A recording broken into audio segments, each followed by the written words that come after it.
எல்லாருக்கும் வணக்கம். இன்றைக்கி என்னென்னா, இது எங்கள் மாதுளை செடி.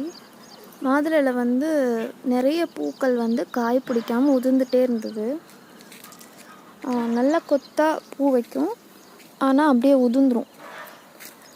என்ன பிரச்சனைன்னே தெரியல. அதை சர்ச் பண்ணி பார்த்தப்போ என்னாச்சுன்னா, போரான் சத்து கம்மியாக இருக்குது அப்படின்னு சொல்லுவாங்க. அதனால தான் வந்து கீழே பூக்கள்லாம் உதிர்ந்தது காய் பிடிக்காமல் அப்படின்னு. ஒரு 10-15 பூ பிடிச்சதுன்னா ஒரே ஒரு காய் வைக்கும்.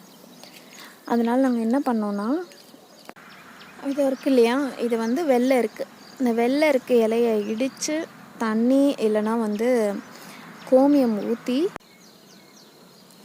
ஊற வச்சு அப்படியே ஒரு 5 days விட்டுட்டு அதை வந்து நம்ம செடிகளுக்கு அடிச்சு விட்டோம்னா காய் பிடிக்கும் அப்படின்னு சொல்லி சொன்னாங்க.